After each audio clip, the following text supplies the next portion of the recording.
Hey, Grappling Dad's back again. We're live, correct? Yeah, we're live. All right. Here with Paul and Austin this time because Kipperdoodle's still on vacation. Still on vacation. Well, not technically. He's back, but he's lazy, so. I was lazy too this morning. You I were. don't blame him. You both. I got stuff to do today. Like, let's do it right in the middle of the day so that if you get something going, you have to stop everything you're doing and come in and do a podcast. I'm looking at you. I sent you the video I was editing all morning, though. Like, I literally rolled out of bed and went and edited the video of the tournament. That's fair. A bunch of our teammates competed in. All right. This is going to be a little mishmash of randomness show here, but No that's kidding. okay because I want to talk about the Shaw versus Poirier. Poirier. I've heard it like 7 different ways, but I try can't- to sound cool. Poirier. Yeah, I can't do it. Anyway. Poirier. So you have basically the world's strongest man, but not any world's strongest man. He's kind of regarded as the Hickson Gracie of the world's strongest man. He's Like he good. Is, yeah, he is. He's real good. Yeah, he makes other world's strongest man look kind of weak in comparison. Right. So anyway, he goes to Poirier and decides to kind of step into his world, do a little MMA, a little jiu-jitsu, and you look, man. Strength matters. Strength. I so badly want strength not to matter, and I just think it's a sliding scale. Have you seen that video of Derek Lewis just like standing up for 60 seconds when people try to do jiu-jitsu on him? I did. It's like, I did. Well, have you seen? strength matters. Oh, dang it! It was Khabib and his buddy. Damn it! What's his name? Also, UFC champion. Cormier or Cormier. Wow, words are gonna be Yes, hard today. that Daniel one. Cormier. Yeah. Cormier. Did you see them rolling? Yes. They did a little clip, and he's like, "You ain't getting me in that. You're just not." Right. And yeah, strength definitely, size. That happened yesterday at the tournament. One of our teammates, Adam, was doing nogi, and he had the guy in a step over Kimura. He pulled it back, and that guy just stood up. Really? Granted, Adam probably could have used better technique. He's just a white belt. He admitted it. He goes, Yeah. I missed some things probably. It's like, yeah, you probably did, but like, you look like you had it. Yeah, like I said, it's a sliding scale, right? Yeah. So you got the best in the world at jiu-jitsu, and they don't have to be nearly as big or strong as people that are not as good. Because it's like anything, right? There's black belts and then there's black belts, Right. So if I get a black belt, would I be able to beat Shaw? No, Probably not. probably not. No Not a offense, chance. Probably not.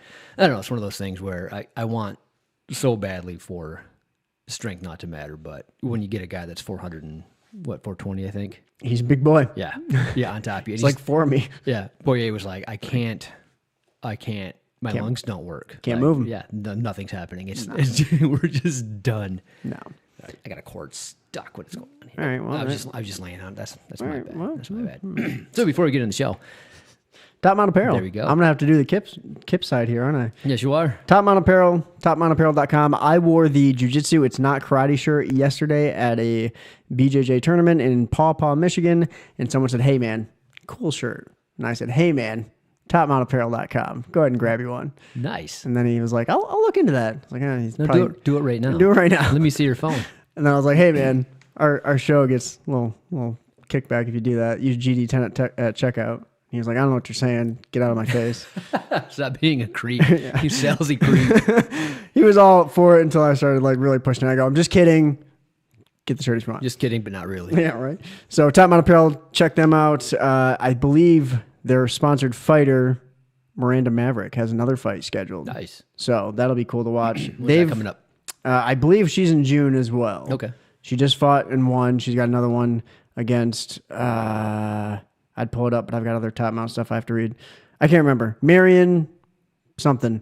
All right, cool. Anyway, Miranda Maverick's going to compete. She's Top Mount sponsored. Since COVID, I've been so out of jiu-jitsu, MMA. No, I've known nothing anymore.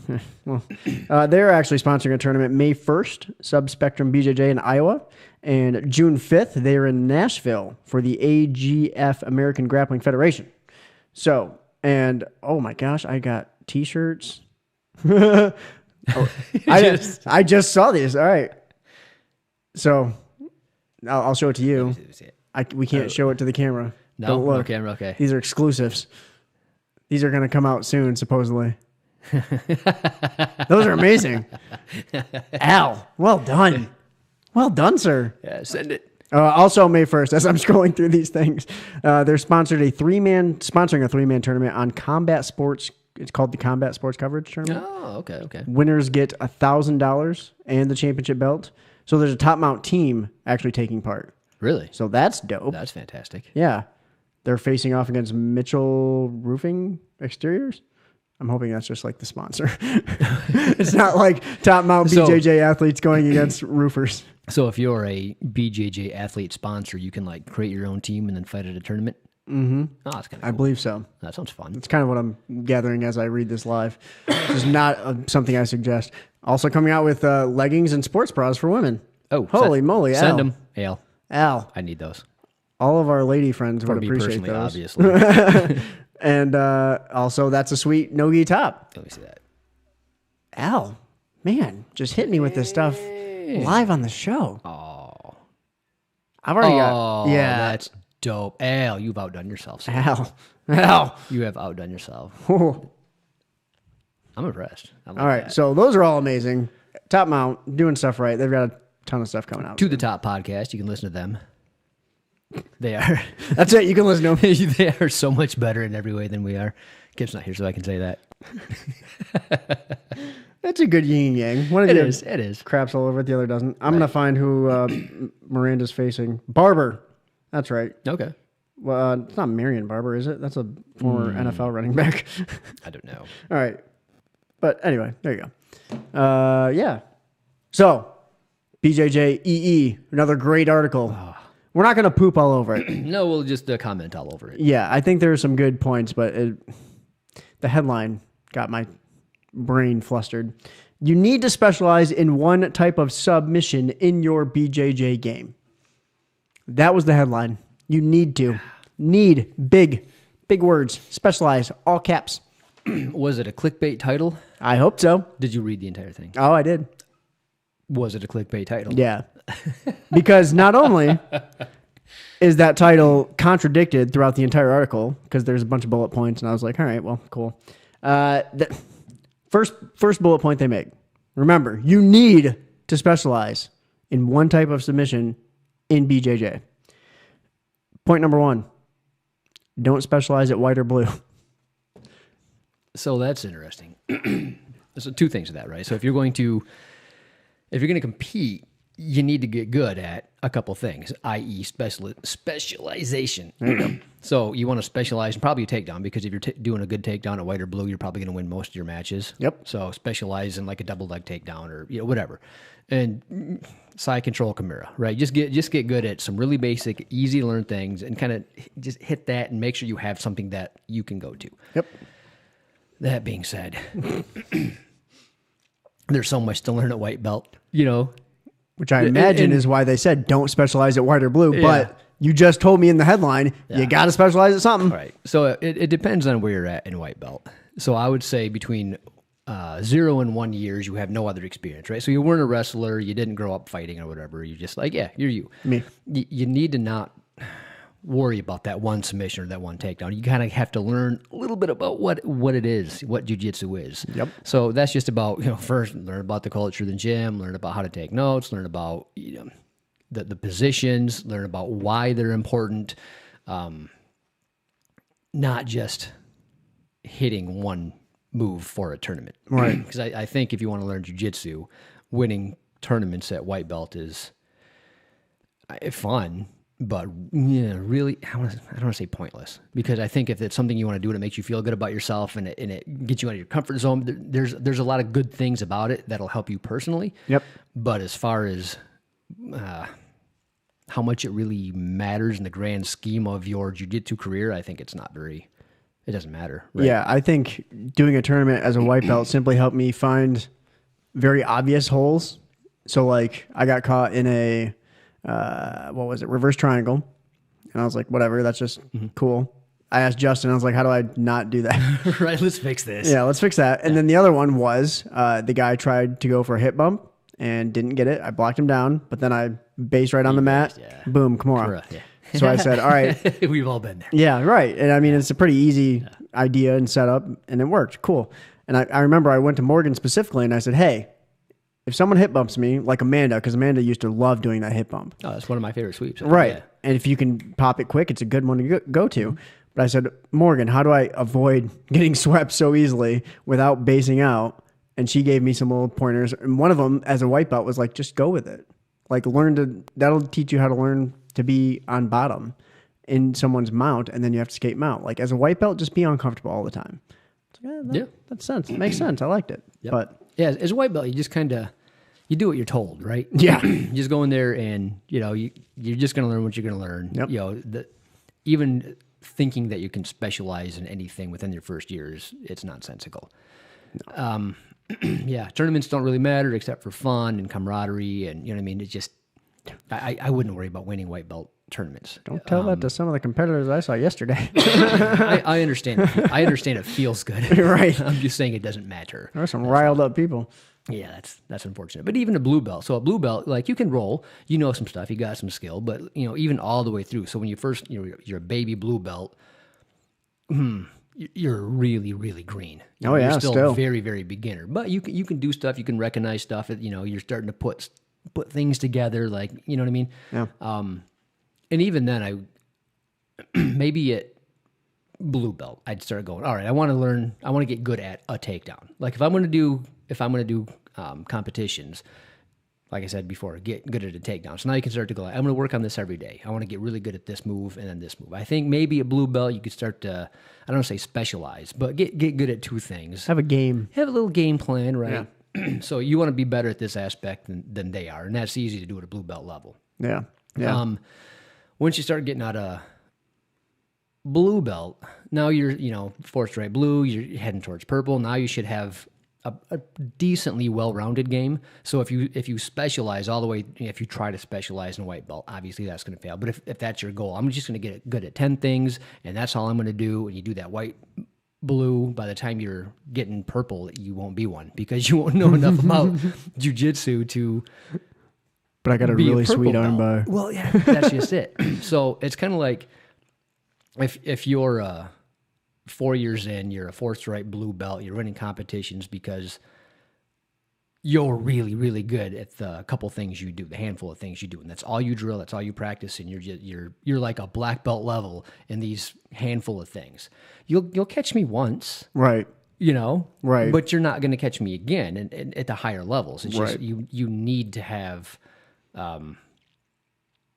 not quite so shallow waters. You need to start getting deeper in the realm of things. You got to have a variety, yeah. I might be misspeaking there. So we had the breadth versus depth conversation. Yes. So you want to start working on your breadth. You want to get more and more information so that you're not uncomfortable wherever the fight goes. Yeah. And and if it goes somewhere other than your specialty, you're okay. You still have things to do other than going, and then you're just kind of spazzing until hoping for the best, right? Yeah. So that's what you're going to get if you continually specialize in just your game, your handful of things. I will say that's probably one of the benefits of so many of our competitors at white belt yesterday was the fact that a lot of them got stuck in positions they weren't ready for. Mm-hmm. And then you can kind of see like the gears turning, the motor starting to go. They're like, I don't know where to go next. And that's fine. I mean, I'm still that way as a blue belt, but it helps you realize, hey, there's a lot of crap I don't know. Yeah. Well, I mean, I some people think it's frustrating, and I do occasionally because you get in your moods where you want to be a coach and when you want to work on your own stuff. But Sure.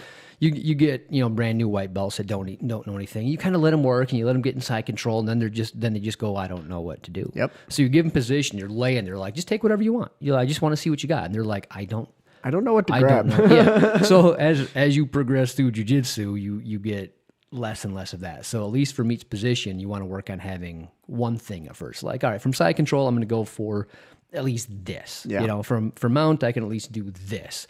But then if you're in mount, you go for that, you get swept or whatever, it doesn't work out. Well, now you're on your back, you're in guard. Well, hey, I got one thing from guard. Like whatever position you're in, you at least have one thing. That's kind of, I think, where you want to go in the early belts. Like, yeah. Baby steps. Yeah. How Croyler does it, I find quite interesting, is where he'll take a series that he'll go on for 3 months, 6 months, 9 months, and it'll be based on, let's say, half guard, sweeps. But what he'll do throughout that, you'll sweep to another position and then finish it. Does that make sense? Yes. So, you might... You're like branching off, but it's still under the half guard position. Correct. Sure. Yeah. So I think there's different mindsets and mentalities and how to learn how to teach. And I think Croyler's got a fantastic way of doing things, but not everybody's got an entire history of, you know what I mean? So what do you do if you're like, a lot of people start their own schools at Purple Belt, right? So what if I want to start a school? I can't do what Croyler does. There's just no way. Right. So unless I have a Croyler giving me a curriculum that I can pass down, I'm not, You're just kind of figuring it out. The water's too deep, right? So I would have to just go based on, all right, here's my Purple Belt curriculum, which is, right. 3 sweeps, 3 passes, and 3 subs from all these various positions. And as I learn more of them, then I can teach on top of that. I think that's probably a really good way for most people to teach and most people to learn. If that makes sense. Yeah. I've never heard of this Croyler Gracie guy you speak I know of. he's gonna Who is he? Never heard of him before either. I just made it up. He called me out yesterday, so now we're not friends. Oh, did he? Did he? How'd that go? Tell me all about it. He just said, "Why aren't you competing?" And I go, "Because I don't want to. I want to be able to walk on Monday." And he goes, well, good talking to you." It's like, thanks, Croyler. Oh, that's funny. Savage. Point number 2 of this article, and we kind of just covered it. Don't forget other aspects of your jiu-jitsu. But remember, you need to specialize in one thing. Right, yeah. But don't forget the other stuff. Yeah. So they don't really get in the weeds of what belt level to do what at, do they? Well, other than don't specialize at white or blue. Okay, so I'll give you my example. So to get my purple belt, I just explained what I had to go through. 3 sweeps. Then you have a curriculum of what you need to know. Here's the bare minimum. I can know more, but I at least have to know this. So in a couple positions, I might have 10 or 20, all kinds of things I can do from guard. But then I start to get into spider guard. I'm like, I got the bare minimum. Seriously, bare minimum, not even good at it. I'm competent enough to do the thing on a semi-resisting opponent, and that's it. Right. You're not going to try it in a live roll, life or death. Right. Yeah. So, but I didn't neglect them because I couldn't. Right. You had to. Yeah. But what I want to do is I want to specialize. Excuse me, I'm just coughing up a storm here. Dang. I know. It's not Rona. You got drinks in front of you, bro. It's just, I know what's going on. I can't help it. I would if I could. So, but I wanted to learn leg locks because I was embarrassed to be a purple belt that didn't know leg locks, right? So, I'm like, all right, I'm going to take one private lesson on leg locks. Yeah, I did. I'm like, oh, this is cool. And then I'm hooked. And then because it's not a specialty at our school, right? Like I started to just catch a lot of people. I'm like, oh, this is like cheating. And it was exciting, right? So it was like a new fun thing because I explained to you when I first started at Black Lion, like I had specialized in way too few things. Right. So I'd catch, I don't want to say catch everybody, but I'd catch people that I couldn't very quickly, like Ben Morgan. I'm like, hey, I got my thing. And then within pick weeks, up on it. Yeah. This is all he does. And then they just shut that down and I couldn't do anything anymore. Right. So yeah, that's kind of where I started from. So I opened up my horizon, right? I learned more stuff, and then I'm like, all right, leg locks is my new jam now. Like I kind of fell in love. I got that lust for the leg locks. So I went back for another private lesson. It's just kind of going down a rabbit hole. So that's kind of where I think specialization is cool. Like if you find something that you find exciting, because that's it. You get the blue belt blues. You get complacent. You get I don't know, bored with stuff. But if you find something that's like, oh, this is new and exciting, right? Go down the rabbit hole. Specialize. Take private lessons. Drill that on your own, and then you can have like one aspect of your game. So I'm not saying that I am, because I'm clearly not.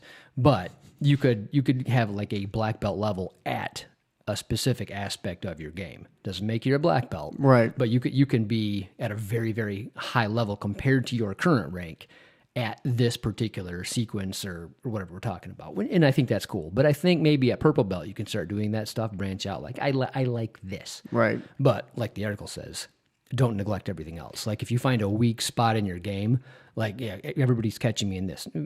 Fix that. Right. Figure it out why. Don't just keep going down the rabbit hole that's fun. Fix the stuff that's broken. Well, that's what I went to you and Kip when I was a white belt, and I said, I got to learn how to base. Yeah. Because I'm getting swept every single roll nonstop. Like I'm just on my back constantly. And, learn from it. Point number 3, search for opportunities. So search for opportunities to specialize in certain types of subs. But don't forget about other aspects of your jiu-jitsu. Yeah, and I mean, don't do this at white or blue. I think we just covered that. Basically, if something trips your trigger, you're like, oh, that's cool. Then yeah, go down the rabbit hole. Have fun. Yeah. I think there's something to be said for if you're going to take a private. I understand, like, hey, I want to work on X, Y, or Z, and I think that's fantastic. But I think sometimes, like, if you're starting to get stagnant, bored, take a private and be like, can we just roll and fix obvious holes? Like, I think that might help. Or I don't know, ask the coach, what should I work on at my skill level? And he might kind of lead, he might open up that door where you can go, oh, here's a rabbit hole, and you can dive through it. And then you can have that excitement again. Because I think everybody has those moments, not everybody, but a lot of people just have those, I'm stagnant, I'm plateauing, I'm not in the mood anymore. And you need just the switch flipped. You know gotta what I mean? have something to get you back. Yeah, and I think private lessons or seminars and dare I say YouTube.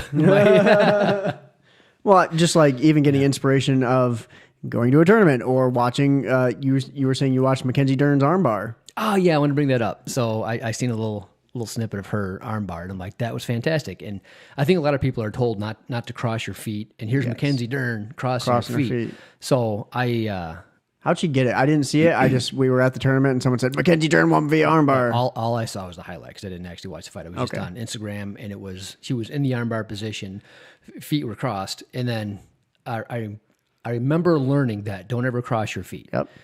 And then you see stuff like this where they're clearly crossing their feet. So I'm like, oh, she's a legit black belt. Her dad is so-and-so, you know what I mean? Right. She's pretty good, I guess. Oh, yeah, she's all right.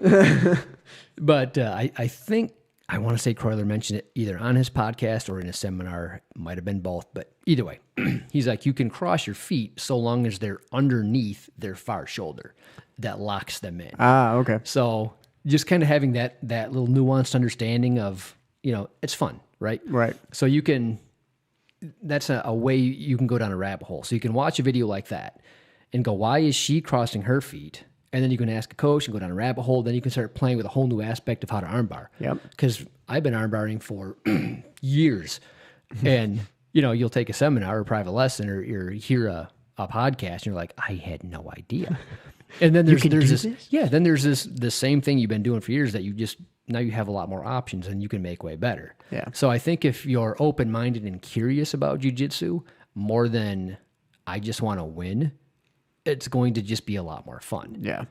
That's every time I roll with someone who obviously knows more than me. So like, first person that comes to mind is you, Jordan, first people I should say, Chad, Justin. Anytime I roll with someone like that, Kip, who knows more than me, I always ask, what did I do wrong in this position to where you caught me in that?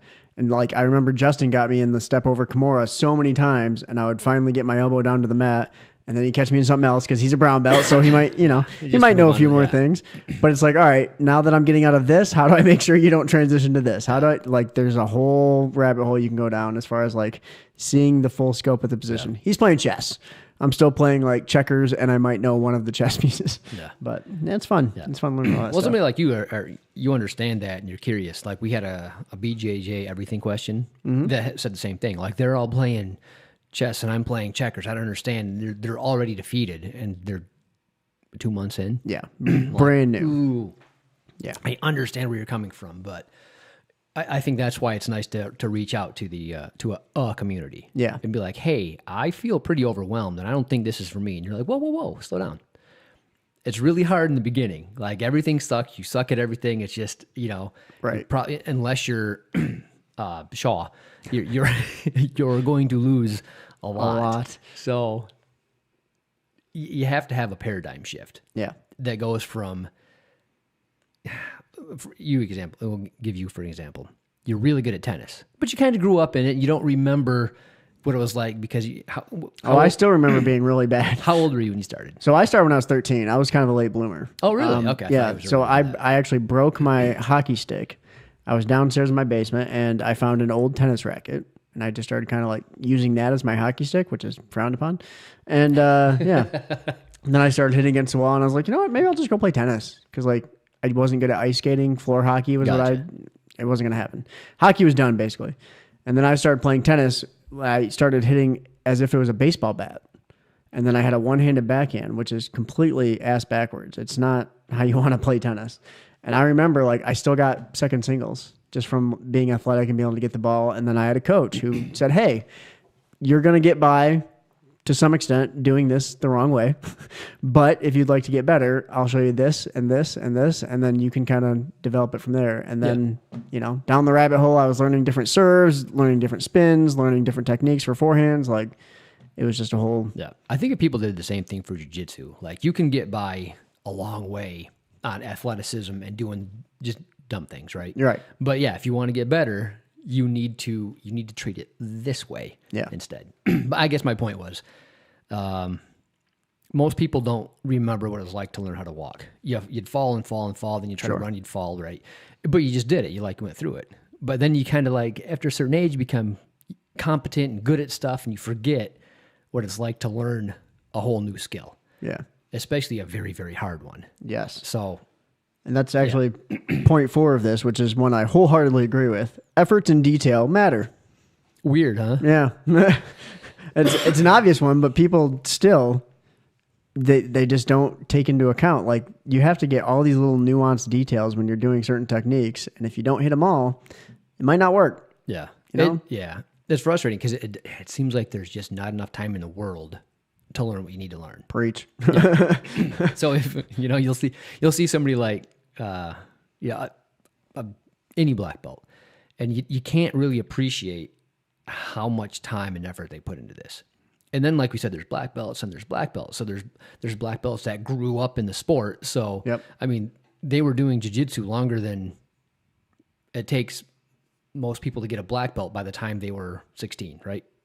So, and you can't even get a blue belt until you're 16 in jiu-jitsu. So then they had to go through all those ranks. So there's different kinds of black belts, and it's hard to put that in context, to understand how long it took for these people to become what they are. Yeah. And then we're going, well, I'm going 2 or 3 times a week. And, and let's even say, because there's people out there that I go 7 days a week. Right. And I've been doing that for 2 years, and I just don't feel like I'm getting anywhere. Well, one, you're probably overwhelmed.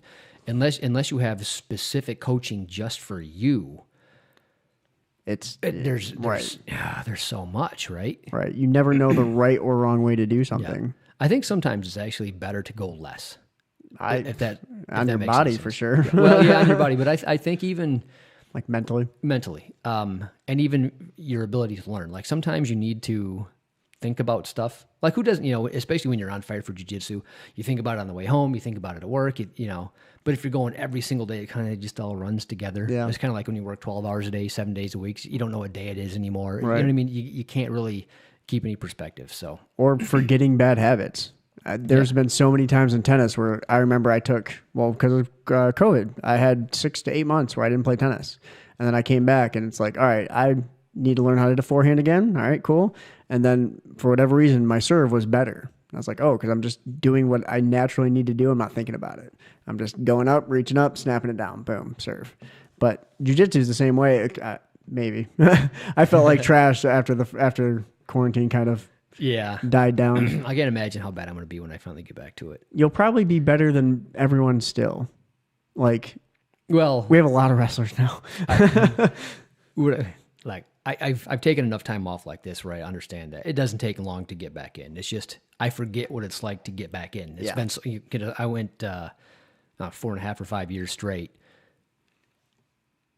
Before that, it was always like a year, 6 months, 8 months, year and a half. Maybe it was a long stretch, right? And then I'd take a bunch of months off or a year off, and I come back into it. So I was used to that, right? So this will be the first time in a long time, especially being that consistent over that period.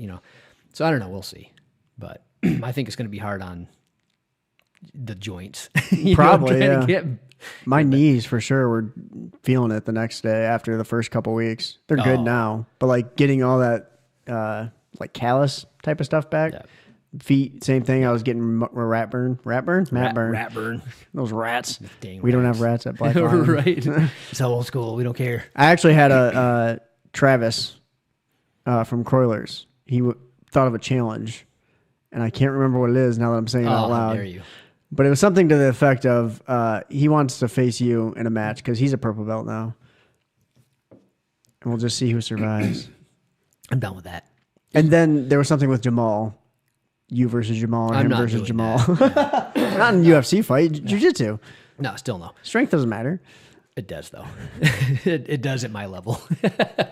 Travis, if you're a super high level black belt, it matters so very little. I understand that. But shit, when you're a mediocre, average, middle-aged purple belt, it matters a lot. yeah. Especially if you both know stuff, right? So if it's a brand new guy off the street, doesn't matter so much, right? So he can be Jamal's size, strength, whatever, athleticism. And I'm like, it's all right. It'll be for me, it'll be a tough, challenge, right? yeah. It's not going to be like rolling with you right off the street. It's definitely different. But it's be like, it'll be fine. So I'll kind of weather a storm for 30 seconds to a minute and a half, and depending on their level of cardio, and then it'll go away and it'll be fine. We've done that enough. But if it's Jamal that knows stuff, like with his skills, like it's just I can make it entertaining, maybe, right? but it's not going to feel good. I think that's all we're looking for at this point is entertainment. So one of my favorite roles. So Ben was on the show last week. Yep. And Hold on. Shout out to Coach Ben. He was coaching everyone. Him and Croyler coach everyone at that tournament yesterday. Nice. Shout out to Morgan as well for working the tables all day. It's a long effing day. Shout out to them because that was a lot for them, and I know all the competitors appreciate it. So that's awesome. Shout out to Ben. Yeah. So Ben and I talked on the show, and the gist of it was he's a lot of fun for me to roll with because I have an old broken body, and Ben has zero ego, and he's fluid, and you know what I mean? It's just fun. Travis is reminiscent of that. Like he's fun. Like he's curious. He's fun. Yep. He's my kind of role. I love rolling with that man. He doesn't care. He doesn't care if he wins or loses. No. It's fun for him. Yeah. He's got that curious mindset. He's got that just, hey, you're my friend, and I want to make sure that we're both having fun. Like right. You can tell when the other person wants you to have fun. Right. And he's one of those rare souls that really digs into that. Croyler has an interesting culture down there. Like everybody's more or less like that. But then you have like some of the people that just got some. Yeah, they just they want to win. Yeah, I it's, like I said, it's a sliding scale. Like he has that culture. Like everybody, to a heavier degree than most schools, right? Yep. Are just based on, hey, we're all a team. Let's all learn. Let's all, they can crank it up. And then you got the newer people that haven't been cultured yet, and you know what I mean. So you're always going to have that, no matter what gym, no matter what the culture is. That you have to groom them, if you will. But after a certain point, like that's just kind of how they develop, right? And yeah, Travis is just I love rolling with that guy. Like we always have a really good, fun, interesting roll, right? And just it's one of those I can't get enough. So and it's one of those. If you get caught, you get caught. If you don't, you don't. It's just like there's no repercussions for the end of the roll. It's just like we had fun. Yeah, it's my kind of roll too. So him and I kind of both just have this understanding where if you get caught, you don't reset and start over. You go from there. You get caught, and then the other person just gives you a little space, and then you have to use the right technique to escape whatever he caught you. And then if he ends up in the bad position, or I do, we're just like, no big deal, and we'll go from there. It's like we don't care who's winning the roll. We're just making sure that we're both. It's just it's a fun give and take, but with high effort, I guess. It's hard. It's not a floor roll per se, but it's close to it. It's an understanding of what's happening. yeah. It's just it's practice. Yeah, it is. It's just practice. Yeah. So I wish more people could feel what that feels like and see how much fun it is. Yep. And I think they would do that more often. And then by doing that, you're gonna find yourself in so many more positions where you're like, oh, and then you're having questions like you do. What did you do there? How did you do it? Like, here's what you can have a discussion like that was cool, rather than I got side control. It was really hard to get, and I'm going to hold on for dear life, like Shaw did on Poirier. Yeah. And he just like crushed him down, and you can't move. And then that's not fun, right? That just save that for competitions. Exactly. Yeah. And in that regard too, going back to the strength thing. So if you try that on me and you're squeezing for everything, and you're a strong kid, you're squeezing me for everything. Die. Strong man, right? I would definitely die. It's like I don't care. Right. But I've had people that are my size that are built, you know what I mean? Stronger than me. They're younger than me. They still have that Frank. Frank factor. And I'm like, oh, this kind of sucks. I'm framed, but I can still feel like they're squishing my joints, and it's fine. I'm not going to complain. It doesn't feel good. Yeah. And then you ramped it up. Then I'll roll with Justin. I'm like, all right, I'm defending this rear naked choke, and it doesn't matter because he'll just squash my face, and it doesn't matter. And then you get somebody that's 420 pounds, and he starts squeezing you. You'll straight up die. Right. Like there's a reason he tapped out to just like my lungs are going to explode. So Yeah, that's not fun. It's a really good thing. Most of those people are very, very nice. That's all I'm saying. I was gonna say, I don't know if there's any like really jerks that are in the World's Strongest Man like realm. I'm trying to think. I used to watch those on ESPN. Eddie Hall is probably one of my favorites. He's funny. So look up Eddie Hall. He's got a YouTube channel. I think he does one with it's Brian Shaw, right? Brian Shaw, yeah. Yeah, he does one with Brian Shaw, and they're hilarious together. I think Eddie Hall and I can't pronounce his name. The guy that played the Mountain in Game of Thrones. Oh yeah, Thor something or other. Yeah. They hate each other. Really? Yeah. So Thor did something to make Eddie really mad when Eddie won the World's Strongest Man, and Thor thought he should have won it, but it was lifting something, and he got a couple points taken away because he didn't have the proper form, and he was just utterly pissed. And then so that became a thing. So I don't think he's a dick. I just thought he was maybe in that moment of time he might have been a bad sport against. Yeah, don't take it out on Eddie. He's not the judge. Yeah. So unless Eddie rubbed it in his face.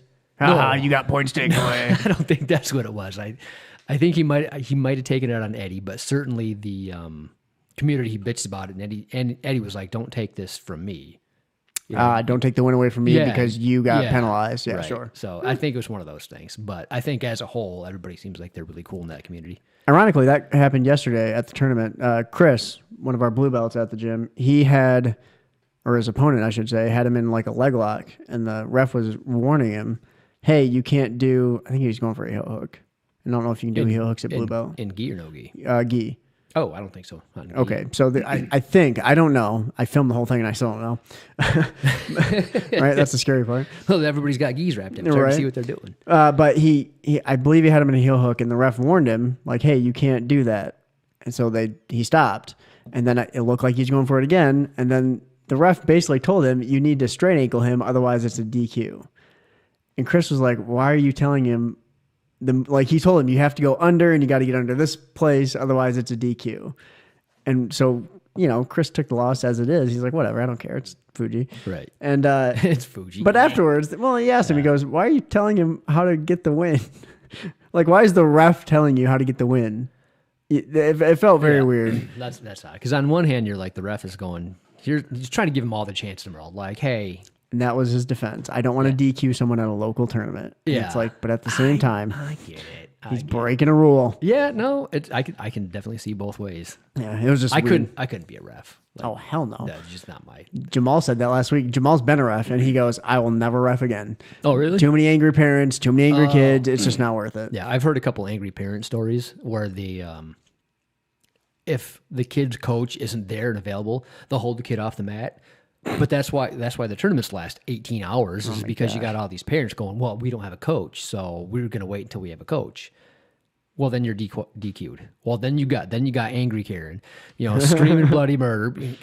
Like, just if your kid, just fight them. It's Fuji. It's local. It doesn't matter. Just as long as they're having fun and they're involved in the sport, let it go. Right. Like my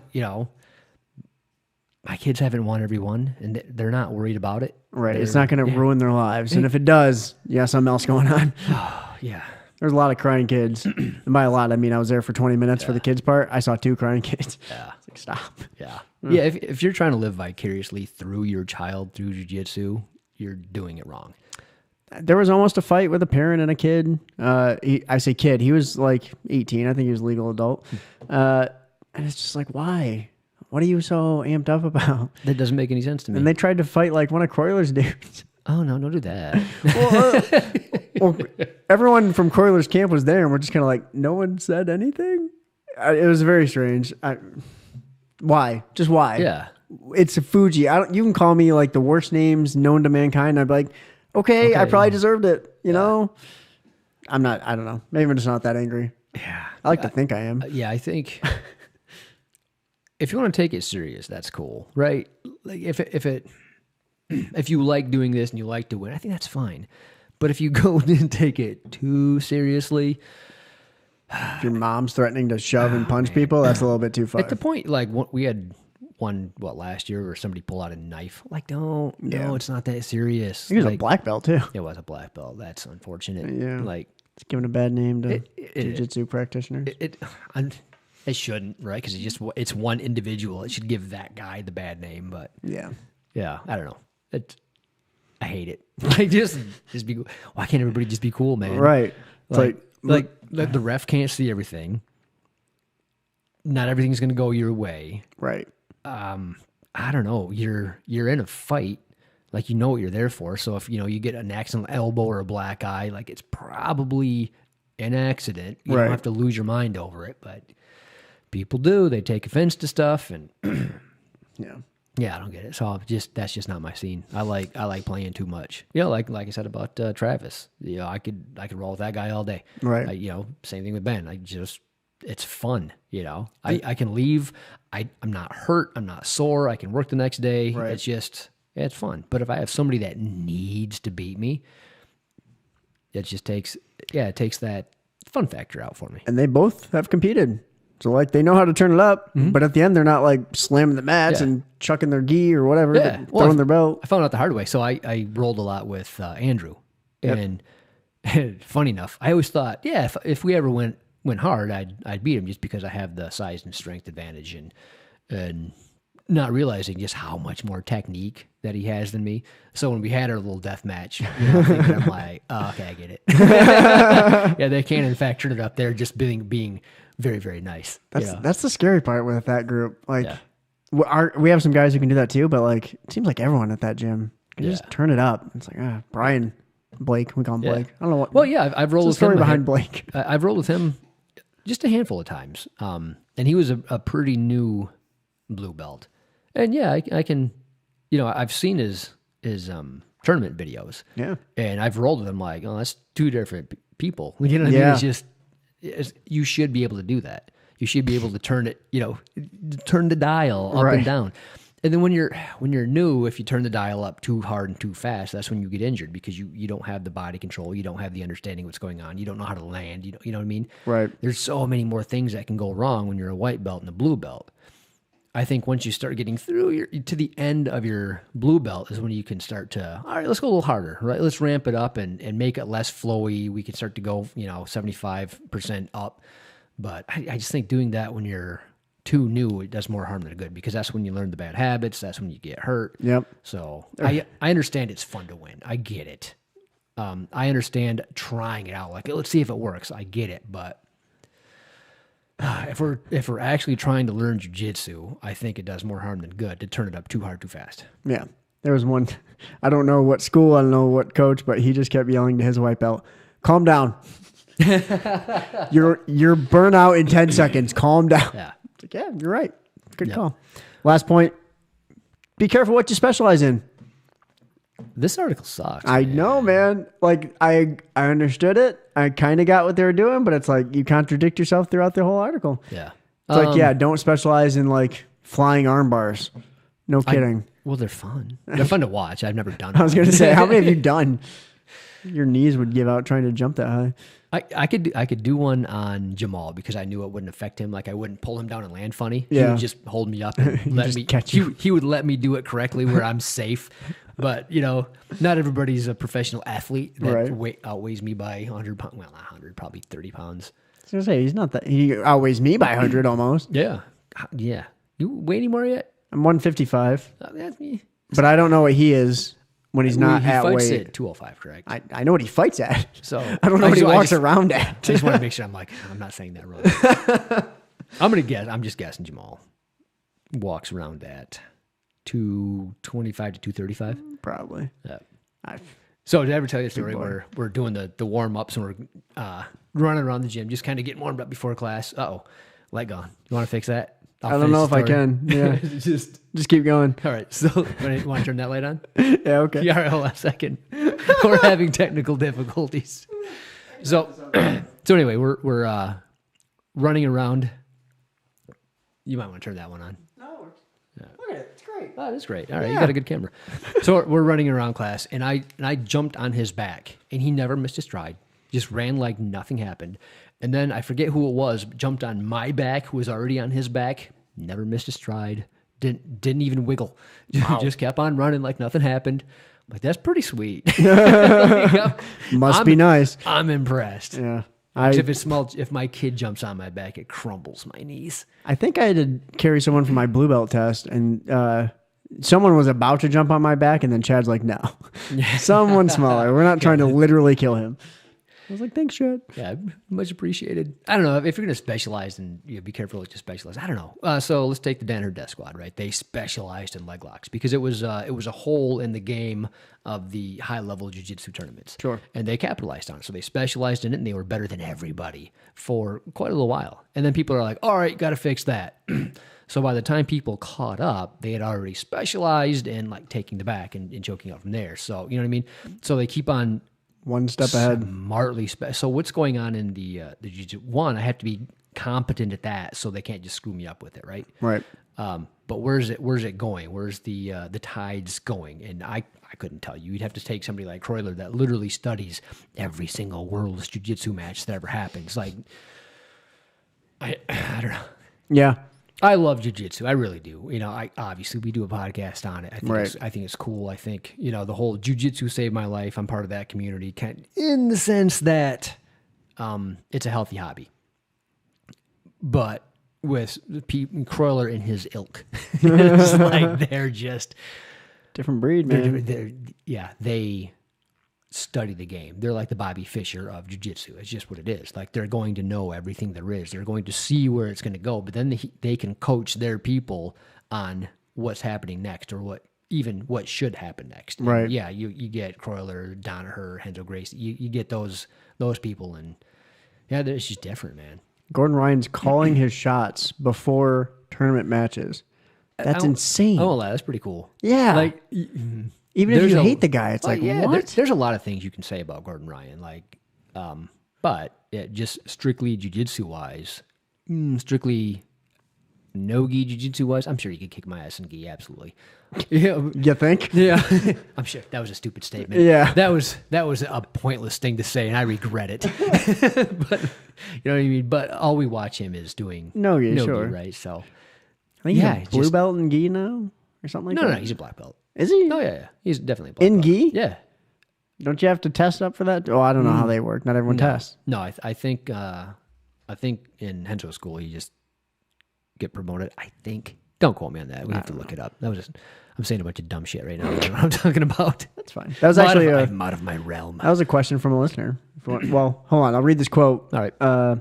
Someone, I can't remember who said it, but it was on Hickson's ability to cover all weaknesses in his game. I went to ask Hickson what he felt like was the weakest part of his game. He told me he has no weaknesses. He's trained them all out so that anywhere he goes in a fight, he's comfortable. He explained to me anytime he felt like one area of his game was weaker than the others, he would work on it until he felt completely comfortable. It's like, yeah. That's what it should be. That's smart as hell. Yeah, absolutely. But he's also a professional fighter his whole life. Sure. Or a professional coach. So you get people that's what they do for a living. You can do that, right? Right. But you and I can't really, there's just so much to work on all the time. And we just have to go, this is a hobby. Yeah. And I can do a tournament and I can win or lose and it's still just a hobby and just for fun. And if we understand that and we don't have to beat everybody, we're going to get better faster because we don't have that angst, you know? Right. Yeah. But yeah, I like the way he thinks though. Definitely work on, if you feel uncomfortable in uncomfortable places, I got it. I'm not even reading. This is weird. Yeah, work on that, right? Right. So, like, if you're good in underneath mount, but you're not good underneath side control, well, yeah, work on being good in underneath side control. Like, hey, I'm less comfortable here. Let's fix that and shore that part of my jiu-jitsu up. And I think that's fantastic advice. Yeah. If you're not good at turtle, obviously, it's from Hicks and Gracie. What am I going to disagree with him? No, idiot. I think he's wrong. I would like to see more advice from like Hickson, Henzo, Huron, Henner for just pure hobbyists. You know what I mean, for just people who want to go and do this 2 or 3 times a week. Yeah. And just get better. Yeah. And not try to win worlds. Yeah. Tomorrow. So to toot my own horn, right? The nice thing about this podcast was you can see my journey from very early blue belt up to very early purple belt, and kind of how I've come up in my problems and my experience where I'm just a pure hobbyist. Like, Right. I'm not out there doing tournaments because my body can't handle it. You're a pansy. There's, it's funny because I told you, just tap, bro. Like, you'll be fine. Dude. I could just tap, but if I land wrong, it's just not worth it. I didn't compete yesterday, and my body is sore as hell just from standing and sitting and kneeling, and it's just like, man, it's a long day for anyone. I felt not sadness. I don't even know what the word is. Compassion for the other competitors who just like stood there for hours and then had to fight too. Or like, hey, you're up next, and then all of a sudden you're not up next, and they're like, what happened? It's like, oh, the list got updated. This is my match now. It's like, man. Yeah. And I'm sure that happens in every type of, Robert was saying, it happens in karate all the time too. It's not just jiu-jitsu. It's just tournaments in general. And I was like, you know what? Happens in tennis too. I can't be that guy who's like, jiu-jitsu tournaments are run poorly. No, it happens in every tournament. Every sport. It's not televised. There's no set times. Right. There's no money on the line. Yep. So it's not like an NCAA basketball game where it's like, no, that's happening at noon. Yep. We don't care. People will be on the court shooting baskets, but yeah, it's a rough day, and all I did was hold the camera. Well, I think I was explaining to you, like, I went to Disneyland or Disney World. I was more miserable than I've ever been just from standing around and walking all day. Yeah. It's awful. Yeah. Let alone standing around and walking and then fighting. Yeah. 3, 4, 5 times, however many. Or like you go warm up and then you cool down and then you got to warm up. It's like, that takes a tear on your body, man. Luckily, I don't warm up, so that wouldn't affect me. You stretch. That counts as a warm up. I'll give it to you. Yeah, all right. Questions. One from our Instagram, and I'll summarize it as best I can. We've covered it before on the podcast. Promoting to blue belt or whatever, promoting versus testing. Someone wanted us to cover that, and I couldn't remember which episode we did, so we can probably do it pretty quickly as far as differences and opinions as to which is better. I love the idea of testing. I think that you should have a minimum knowledge base before you get to the next level. I just do. I understand. For instance, our test, at least to get a blue belt, is very self-defense oriented, right? So if you go to a school that's very self-defense oriented and you have to test self-defense stuff in order to get your next belt, but all you want to do is fight UFC, bro, I can see where that'd be frustrating, right? Like, look, man, I can roll. I can keep up with all these kids. I know enough. I should be a blue belt. Like, maybe, right? Like, so you can compete at blue belt and do very, very well, and you know what I mean? But if you don't know this curriculum, then you're not a blue belt. I can see where certain people that would frustrate. On the other hand, it's not that hard, right? So, some of the stuff's pretty basic. Exactly. So just kind of like, you're going to have a long career. Just gut through this. You could, if you're really smart and you try really hard, learn it in 6 weeks, get the test out of the way. Right. You know what I mean? And then if you want to progress from there, like you got your blue belt, well, it usually takes quite a few years to get your purple from there. You have plenty of time to shore up a few different positions and do the thing. Right. You know what I mean? So I don't think it's as big of a deal as they're making it out. Even if you don't want to do the self-defense stuff, like, just kind of suck it up and do it. It's not a big deal. It's not that hard. And I remember by the end of testing it or like learning it, I was so just done. It's like, I got it. I'm sick of doing this over and over again. Just like, let's get it over with. Yeah. And I think if you take that aspect, once you have to do it again for purple, at least in our system, you have to do white to blue and then blue to purple. Right. It's so secondhand nature. Like the 17 attacks and defenses, I'm like, okay, I got those. Yep. They're ingrained forever. Yep. Yeah. Once you get good enough to do it once, then even if you don't do it for a long time, it doesn't take a whole lot to. Right. All right. Do it a couple times and you're like, all right, I remember, I got it. Right. What else you got? Are BJJ dummies worth it? Probably not. Look, I've always wanted Just one have too. kids. Well, that's so. Did you see that meme I made a while ago? I think how, so. how to make a That's right. BJJ dummy in 3 easy steps. It's like once I got boy meets girl, gets married. Then I had a picture of my daughter Kaden in the womb, and then her like doing. It looks like she's doing a push up when she was a baby. I'm like, ta-da!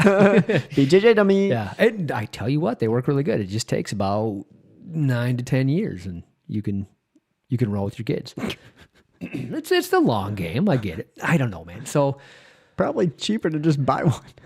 Yeah, well, here's the thing. I think a lot of people that I hear that buy the dummy never use it. That's the problem.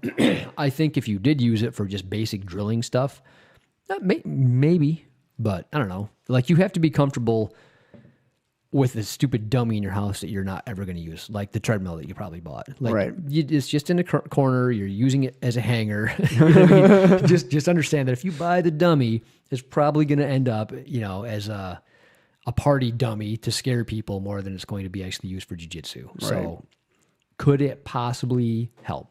Sure. Will you probably use it? I don't know. You answer that for yourself, but if you're not using the treadmill, you're probably not going to use that. Yeah.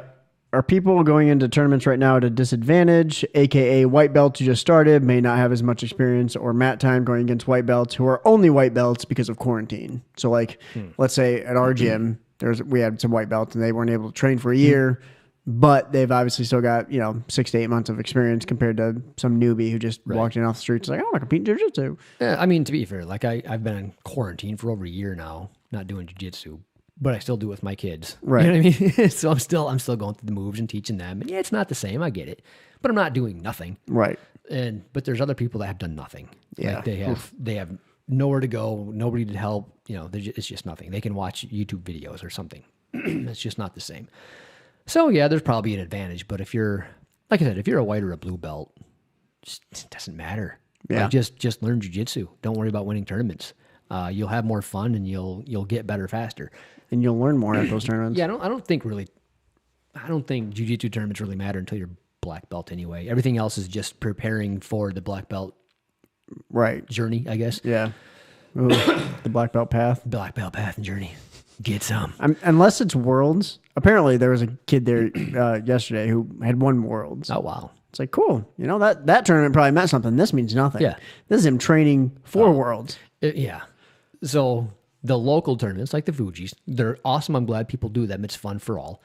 Use those to practice what you want to use in the bigger tournaments, the IBJJF, the Worlds, the 80cc. If you're if you're doing that, just use these to like, I'm gonna try new stuff. If I win, cool, whatever. Yeah, I got gold. But if I lose, no, okay, back to the drawing board. What went wrong? What can I fix? Yeah. I think they're great for that. But people are treating the Fuji tournaments like it's Worlds. And I think that's just stop it. It's just the wrong way to go. Just stop it. Well, I think that another thing tournaments will help you do is just understand the difference between a hard roll in class versus a hard roll in a tournament. It's night and day. Yeah. I was telling someone yesterday, the first 30 seconds of my first tournament match before the ref reset us, I was like, how much time is gone? And they're like, 30 seconds. I'm like, oh, that felt like 5 minutes. Yeah. It's just a whirlwind, and you got to use that adrenaline dump, and you're only going to get that by doing more tournaments. Yep. But I haven't seen a lot of video on our people competing in tournaments, but I remember watching Claude do one, and you couldn't have seen a guy that gave any less cares. Yeah. He just went out there and you could tell he just like, and he treated it like a flow roll at his gym. And he won. He's just like, doo-doo-doo, and just got this really cool leg lock, and I think he destroyed this guy's leg. It looked like it.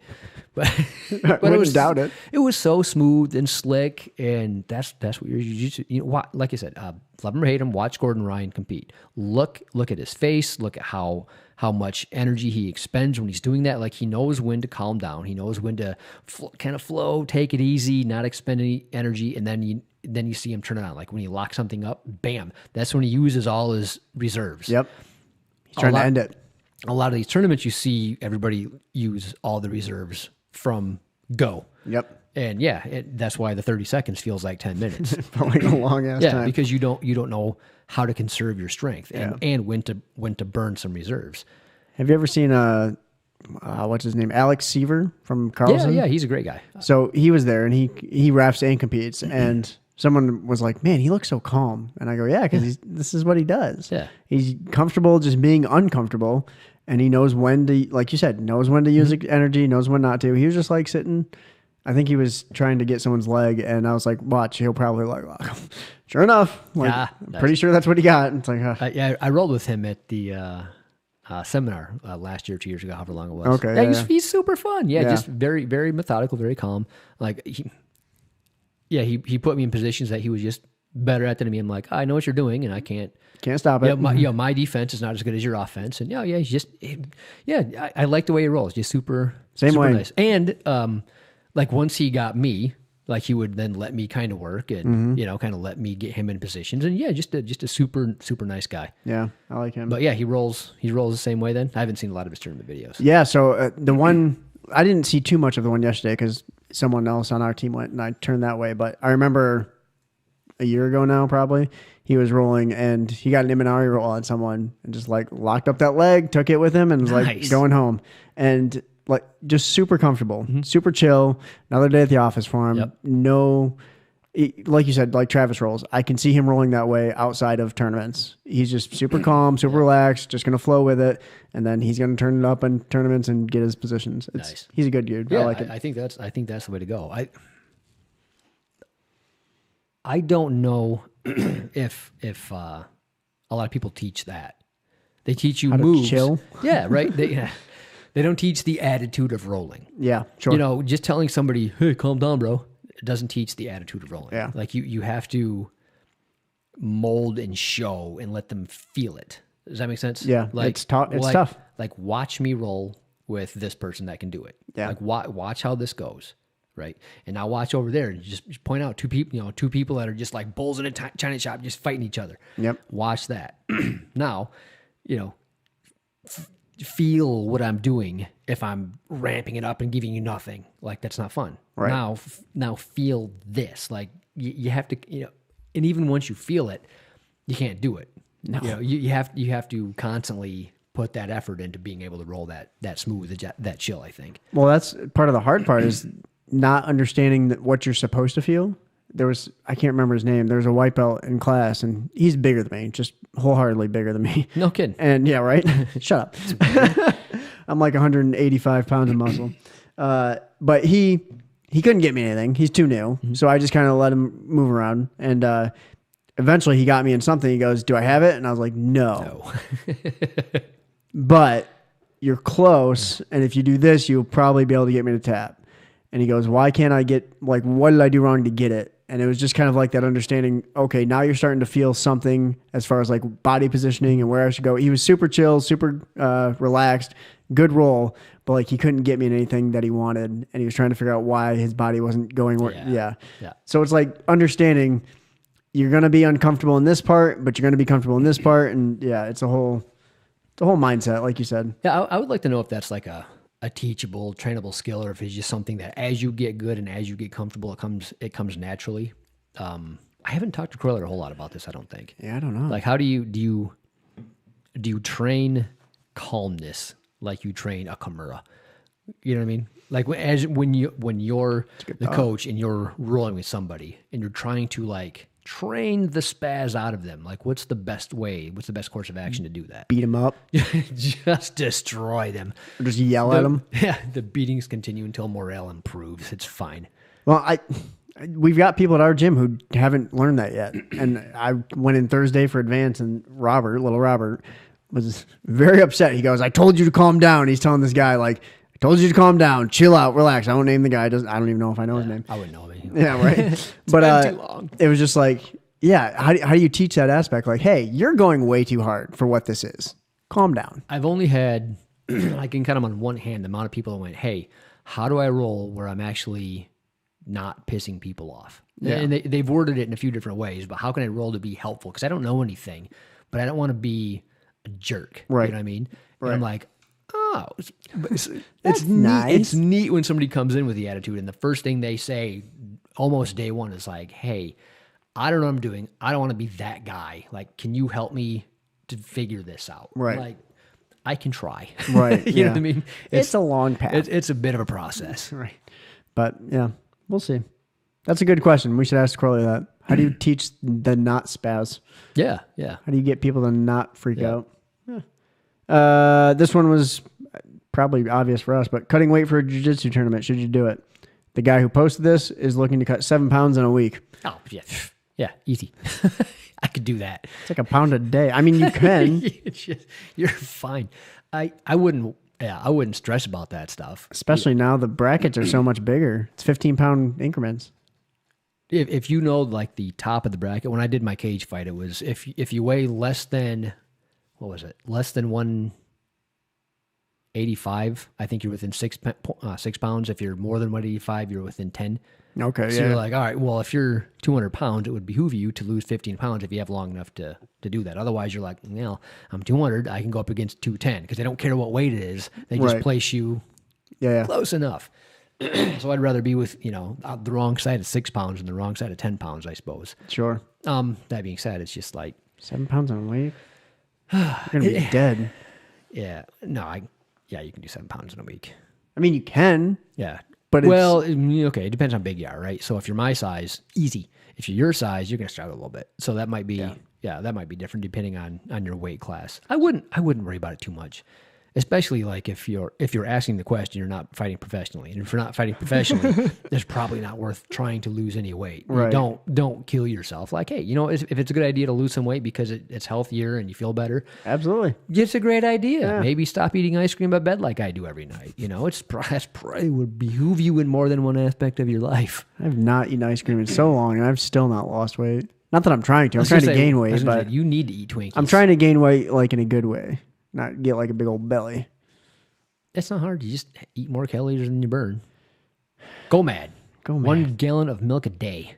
It's a thing. Go mad. I know. I used to try to do that, and then I bought 3 gallons of milk, and as I was walking out to my car, I dropped one, and it exploded in the parking lot, and I was like, "This is dumb. I'm done." That's funny. Then I tried it a couple of years later, dropped it in Meyer, and it exploded. What's wrong with you? I know, and I'm like, I'm that jerk who dropped a gallon of milk that exploded in the aisle. Did you just walk away, or did you be like, no, I went to have a mop? I went to the cashier and I was like, hey, listen, I spilled this. And they go, we'll clean it. I was like, no, I'll clean it. Just give me a mop. And they're like, no, we have to.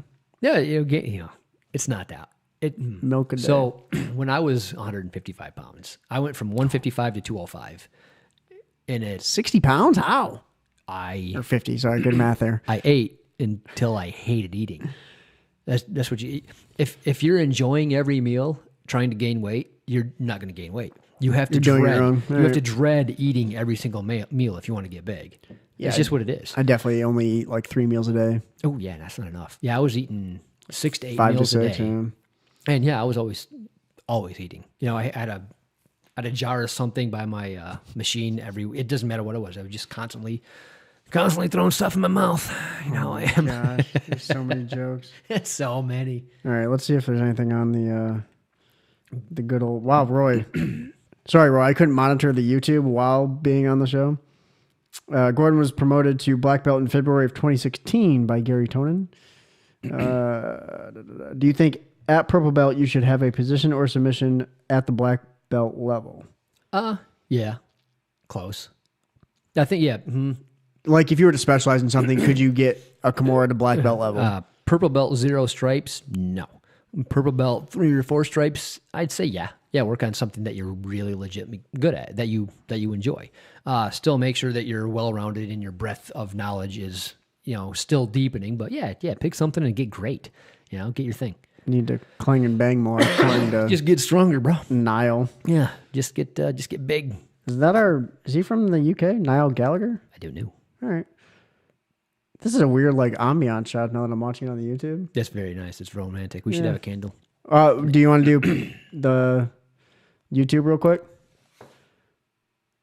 One question on the BJJ. Oh, go for it. So, what are the finger and toe wraps for? I've noticed some of the higher belts come in with wrapped up fingers and toes sometimes. Does anybody know what that's for? Feeling curious.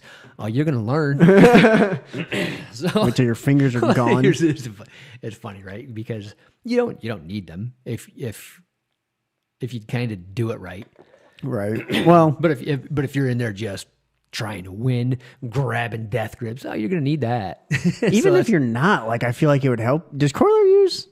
I feel like I've seen him every now and I then. think he only uses it if he like jams a finger or something Okay. like that. Like, because you'll always have it where you hit the mat wrong, or Right. you grab a collar wrong, or somebody does, somebody grabs a finger because they don't know any better. Same with Chad. Yeah. So you'll always have the accidents, and then I'll wrap up. But I've needed the wrap for so long because my death grip, I thought that was good. I thought, your grips are so strong. I'm like, yeah, proud of that. Thanks, It's kind of bro. like, it's kind of like when people say you're strong in jiu-jitsu. Like at first, I actually thought that was a compliment before I realized it was a dig. Probably not good. So yeah, like if you learn correctly and you're actually trying to learn jiu-jitsu, then you might not need them. But I've also had it where I had a grip and I wasn't paying attention to them ripping the grip. So I had my strong grip, but I wasn't paying attention to my hand. And as a matter of fact, it was our coach, and he just not his fault. He just grabbed it and he did the whole two got hand off him. push Yeah. pull, and he did the right thing. I just wasn't paying attention, and it popped my nail off, and that hurt for a long while, time. yeah. So in crickets. cases like that, like you're gonna need to wrap them up. So yeah, you'll figure it out. You'll figure it out. All right. Brian Shaw, Dustin Poirier. We're going to put it here. All right, we're gonna. Live react to it. All right, let's do it. Well, I'll put the link in the video and you guys can watch it with us, kind of. Oh, we got to turn that down. Nope, that's up. Awesome. That's up. You went way up. All right, so Dustin went on bottom, and you got Shaw on top, and he gave it the 3 taps. It's like, all right, go. So he tried to frame. So Brian Shaw just started to squeeze and try to drop his pressure down on his chest, and it looks like Dustin is trying to get guard back. He's trying to frame off the neck, and it's not working. It's not working. Okay, so he almost had half guard. He actually kicked out of half guard. I don't know why he did that. So now he's trying to like go underneath and do like the ghost escape, I think. I love that escape, yeah. And it's simply not working. So Brian is just crushing this poor guy. Oh my God. So he's still going for the same escape. It's not working. Oh my God. Oh, this is utterly terrible. He's about to get an underhook here. Oh yeah, he's trying to go for the underhook. So Brian Shaw doesn't know what he's doing. He's just kind of like he's just Mauling paying him. the Hulk smash on poor Dustin. So Dustin now is trying to turn into him, but now he's giving him his back. So this is that was a mistake. So Yeah, don't do I that. don't know why he did that. Like he in my humble opinion, shouldn't have done that. So I don't know why. Maybe he wanted to breathe.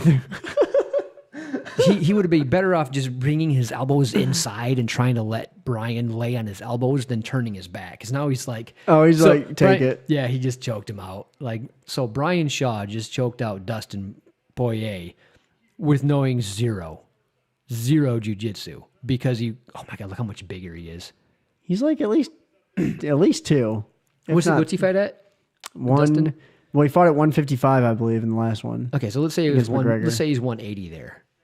He says he still- walks around like 180-ish, yeah. Okay, so he's 220 pounds more. Yeah. 240 pounds more. Jiminy crickets. Like that's not fair, man. Oh my God. So you got a world champion cage fighter, Right.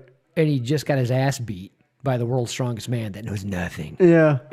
So earlier he does the kicks on the bag, and Brian was being very polite. Oh yeah, I can feel that through the bag. He didn't feel it. He felt nothing. So look, this is where I'm He's like, reenacting it. Like, I tried to do this sweep and I couldn't sweep him. yeah. I was trying to elevate you. I was trying to get underneath you. And he's like, I couldn't do anything. Yeah. Yeah, just too big. Size matters. Yeah. So I understand like jiu-jitsu might not be Dustin's specialty, but like you still have to be He knows more than competent. him, yeah. He's better than me for sure. Look, now they're switching it. No, actually, this is Oh, is he walking it through? so watch this. He's trying to show him a head and arm triangle. Ah. So he's showing him a move like a submission. So he goes over there. He starts off in side control, goes for the head and arm, steps over, and he's squeezing for everything he's worth. And look, he's smiling. He's laughing. And Dustin is squeezing and squeezing and squeezing. And look, he doesn't care at all. Not even a little bit. So then he steps over. He's like, oh, that's not working. So I'm going to go for an armbar. And he does this. And Nothing. yeah, he's not. He's tapping. letting him extend it. Yeah. Okay, He's okay. I'll tap. Well, look, he just thought that was the cutest thing ever. Oh my gosh. Oh, that's terrible. That's terrible. I wouldn't do any better. No, But we would not even close. No, I'm not mocking Dustin in this. Let's be very clear. There's some things I didn't think that I would do in the same position, trying to get off underneath. I just don't think what I would have done would have mattered. Well, yeah. Maybe that's why he did it. He's like, I'll try this. Maybe he doesn't know how to take my back. Yeah. Oh my gosh, that's insane how big he is. His arm is bigger than his waist. But the UFC doesn't have any weight classes for him, right? Like, you have to, what is the highest weight class for heavyweight? 265, right. Yeah, And he 420. Yeah. We don't have that weight class, sorry.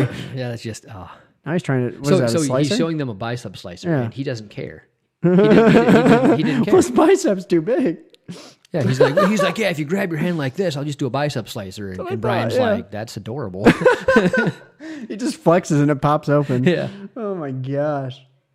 That's insane. Thanks. Ego side control, yeah, that's a thing. Thanks. I know what you were doing, but I couldn't stop it. That's the quote of the entire thing. I knew what you were doing, couldn't stop it. That's what I feel with a lot of people when I roll. Yeah. Like upper belts. Yeah. I mean, I'm getting better.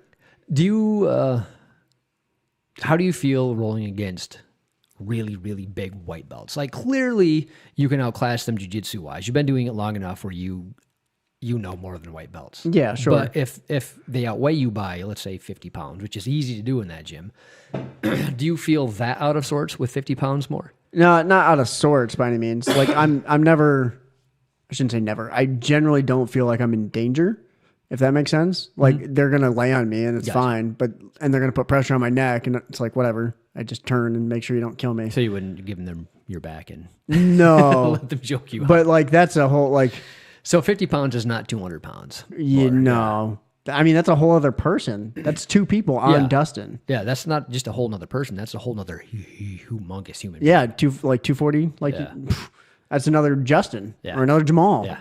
On top of Jamal or Justin already being on top of you. Exactly. That's a whole different ball game. So yeah, in Dustin's case, I probably would have. That's an advertisement. Yeah, watch that. Flip it down.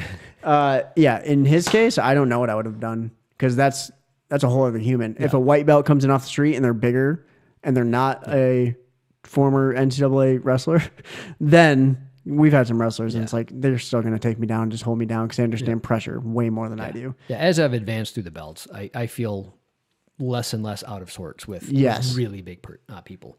That being said, it still makes a difference. You know, if somebody comes off the street and they're 155 compared to 185 compared to 220, it's like, it's a different. It's going to take longer. Yeah. You know what I mean? Right. But like Justin, I think he said he's walking around at like 215 now, maybe. Bro. Something like that. He's shredded, CrossFit. Yeah. And I don't ever feel like out of sorts with him. He's going to tap me. Yeah. He's going to put me in terrible positions, but I never feel like I'm totally clueless. Right. If that guy lays on me, Brian Shaw, it's like, all right, I got nothing. Just like, yeah. My breath is gone. Touche. You can bench me and then flip me and then crush me. It's whatever. Yeah, like you said, he curls barbell or dumbbells bigger than Dustin. Yeah. Yeah, it's just like, oh, got this. Easy peasy. Yeah. No thanks. That's all I got. That's all I got. That was a long-ish episode. That's not bad. Hour and a half. You did good, Cupcake. Thanks for coming on with me. I appreciate that. Yeah. We're getting close to 200. We're gonna have to do a giveaway of some sorts. Nice. I'm supposedly working on that with Al. Supposedly. I mean, I kind of am. We have so Patreon. We've got a bunch of patrons. Why do we not call them Patreons? Because they're not. They're not because they're patrons. That's what they're technically called. Yeah. It's always. I don't understand it. Anyway, we're gonna try and do something for them, whether it's a giveaway or something of the sort. My boss, who is a terrible influence when it comes to buying video game systems, but has great other ideas. He suggested instead of getting you to do no-gi when we reach 1,000 subscribers, and we're going up. We're up to 460 something. Oh, dang. Right? We're getting there. Almost halfway. Yeah. Maybe by the end of the year. We'll see. Yeah. That video I made, maybe we'll get that up there and I'll get some more. Oh, yeah, there you go. That was a good video. I gotta ask my friends. It's their music. Amora. Why wouldn't they want it up there? I know. I don't know. We'll give them credit. Yeah. Right. My friend, Scott, JR, Jesse, let me use your music. They're not watching. They don't care. Do it. Right? We give something away instead of having you do no-gi. Because apparently maybe that's not enough of a pull. That was his thought. He goes, "Why do I care if this old guy does nogi?" It's like, well, it's kind of a That's fair. it's kind of a thing. I guess the joke is between It's us the three. OG listeners and us. Yeah. We can do both. Let's do I'm both. fine. All right, so we'll do a giveaway. If we get 1,000 subscribers, if you can prove that you're a subscriber, which is easy, you just show us you're a subscriber. Yeah. It's a photo. We'll give away something. I'll figure it out. Something top mount, probably. One of those dope new top mount gear that he just. There you go. There you go. We'll give away, whenever Al releases them, we'll give away one of those sweet nogi things and then one of those sweet shirts. We can get that from our Patreon money. How do they win? Because we can't give away to every subscriber. We'll go poor. No. It'll be one. Yeah, but you have to be subscribed, otherwise you're not eligible. I got you. So you're one of 1,000, and I'll let you know this. There's a lot of random people subscribed to our channel who are not actual people. They're bots. I didn't buy them. It's just like they pop in. Wait a minute. We have bot subscribers? Yeah. That makes it less fun. I know. You should have told me. I feel bad now. Well, no. I mean, we've got a lot of good subscribers. Still. But every now and then we'll get someone who comments, I'm hurt. hey, go to this website and find out my naughty profile. It's like, stop it. Crap, I subscribed to myself too, and I didn't think that counted. Well, you're not eligible. Yeah. Kip? Well, I mean, just having that subscribers, like it's moot. Means nothing. Such a whiner. I know. Every account has bots. I guess. Every time I put out an Instagram post now, Bot City. Really? Yeah, Bot City. I don't know why. Oh, yeah. I've seen those. Like, Yeah. Whenever Promote me on this channel. Promote it on this channel. It's like, no, I'm promoting it on this channel. If you're not Grappling Dads or Top Mount, shut up. Weirdos. Yeah, we can do. And I'm still banned from Reddit, so. Still? Yeah. So what happened was. Yeah, quick story. And then we can wrap it up. I shared a Grappling Dads YouTube on the wrong subreddit.